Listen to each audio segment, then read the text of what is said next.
I'm going to put up another document from a witness who called the FBI's National Threat Operations Center because I believe you just lied under oath. There is ample evidence in the Epstein file. Don't you ever accuse me of a crime. I believe you just lied under oath, and this is all on videotape. You said there's no evidence of a crime. I'm showing you, here is a witness statement who called into the FBI's Threat Operations Center. He drove Donald Trump around in a limo. He overheard what Donald Trump said to Jeffrey on his cell phone. That's the explosive moment that just unfolded during a heated congressional hearing, where Democrat Congressman Ted Lieu dramatically accused Attorney General Pam Bondi of lying under oath right to her face. The room immediately erupted into chaos, accusations started flying, and what was supposed to be a routine hearing suddenly turned into a full-blown political showdown. But here's the real question the media isn't asking. Did Ted Lieu actually expose anything? Or was this just another carefully staged political attack designed to create headlines and viral clips targeting Donald Trump and his allies? Because when you look closely at what really happened in that hearing, the story becomes a lot more complicated than the shocking accusations you're seeing all over social media. And in this video, we're going to break down exactly what happened, what was said, and why this moment is causing such a massive political firestorm right now. I have a UC. Ms. Crockett from Texas is recognized for UC. Thank you so much. Donald Trump's approval rating implodes on his strongest issue. This is from Newsweek today.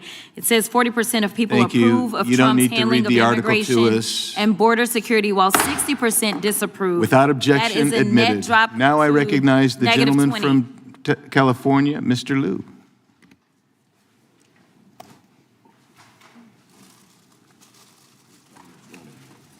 Thank you, Attorney General Bondi, for being here today. I'm going to show you two photos. Thank you. I'm going to show you two photos of former Prince Andrew. Prince Andrew attended various parties with Jeffrey Epstein. Under the law Congress passed, you were allowed to redact photos to protect the victims of Epstein's sex trafficking operation. You redacted the photos of this victim's face because you were following the congressional law. Is that correct?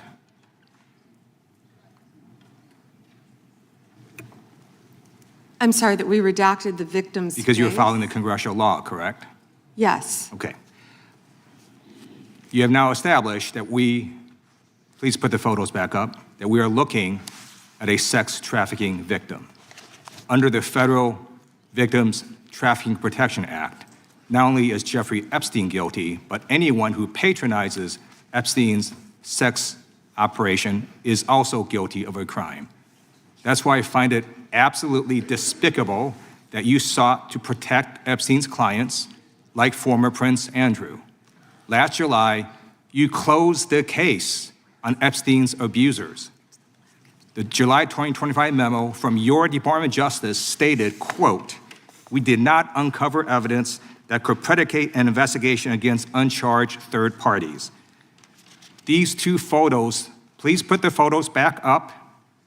These two photos staring you in the face are evidence of a crime and more than enough evidence to predicate an investigation against former Prince Andrew. So I ask you, Attorney General Pam Bondi, why did you shut down this investigation last July, and why have you not prosecuted former Prince Andrew?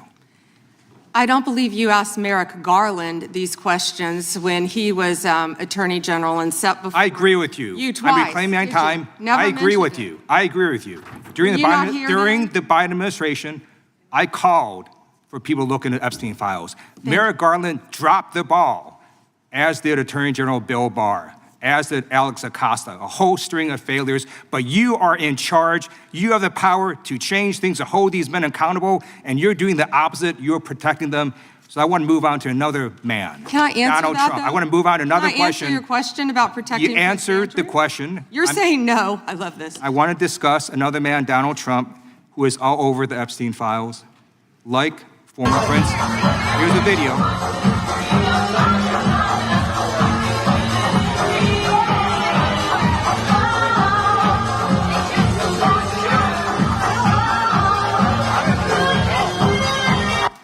Like former Prince Andrew, Donald Trump attended various parties with Jeffrey Epstein. I want to know, were there any underage girls at that party or at any party that Trump attended with Jeffrey Epstein.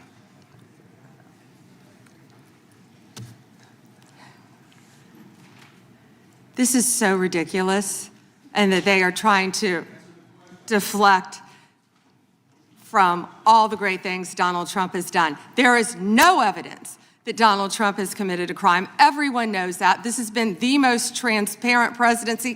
He's the one that asked that those files I'm reclaiming my time. be I got released. your answer. You said there's no evidence. President Trump asked Mr. Chairman, please I'd like stop to the clock. reclaim my to time. sign Stop the clock. the legislation. Time. This is Time. I'd like to ridiculous. reclaim my Time belongs to the gentleman from California. Okay. I'm going to put up another document from a witness who called the FBI's National Threat Operations Center because I believe you just lied under oath. There is ample evidence in the Epstein file. Don't you ever accuse me of a crime. I believe you just lied under oath, and this is all on videotape. You said there's no evidence of a crime. I'm showing you, here is a witness statement who called into the FBI's Threat Operations Center. He drove Donald Trump around in a limo. He overheard what Donald Trump said to Jeffrey on his cell phone. He was so angry, he was going to stop the limo and hurt Donald Trump. And he met a girl who said she was raped by Donald Trump and Jeffrey Epstein. She later had her head blown off, and officers at the scene said that could not have been suicide. No one at the Department of Justice interviewed this witness. You need to interview this witness immediately. Epstein should rot in hell, so should the men who patronized his operation. And as we say here today, there are over 1,000 sex trafficking victims, and you have not held a single man accountable. Shame on you. If you had any decency, you would resign right after this hearing concludes. The gentleman has expired. May I respond? Yeah, I don't know how you respond. No one can. I did not ask a question, Ms. He doesn't You're want allowed to talk to. about I did the not ask a horrific question. crime in California. He does not want to talk about I did not ask a crime question. in his state. She can't just Madam Attorney ad lib General. stuff. Going I after did not Donald ask a Trump. question. Meeting will be in order. The gentleman has yielded back his time. I think our next witness will be. Before we get into this absolutely explosive moment on Capitol Hill, make sure you hit the like button, subscribe to the channel, and turn on notifications. If you care about honest political commentary, if you want the truth behind the headlines the mainstream media won't tell you, and if you want more breakdowns of what's really happening inside Washington, then you are in the right place. Your support helps this channel grow and helps us keep exposing the political theater that plays out in front of the American people every single day. Now let's talk about the moment that has people all across political media arguing and debating after a shocking exchange between Congressman Ted Lieu and Attorney General Pam Bondi during a congressional hearing. The moment quickly turned into a chaotic clash, with Lieu accusing Bondi directly of lying under oath, while Bondi fired back and dismissed his claims as political nonsense. But when you actually look at what happened in this hearing, the real story is not the dramatic accusation. The real story is the political grandstanding that so often happens in these committee rooms.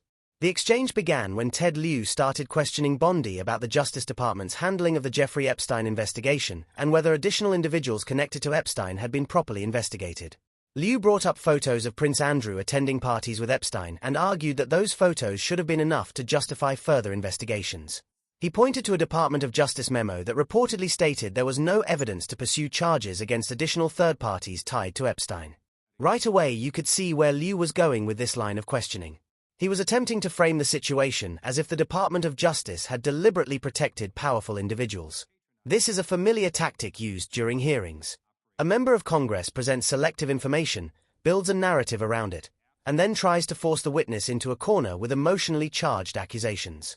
Bondi responded by pointing out something that rarely gets mentioned in these political spectacles. She reminded the room that previous attorneys general under both Republican and Democrat administrations had also handled the Epstein case.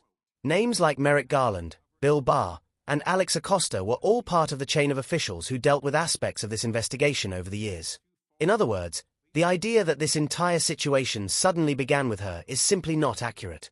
But Lieu didn't stop there. He escalated things dramatically by shifting the focus toward Donald Trump, claiming that Trump had attended parties with Jeffrey Epstein years ago.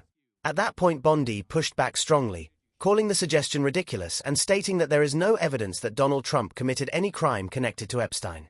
This is where the hearing started to turn from questioning into outright confrontation. Then came the moment that caused the biggest headlines.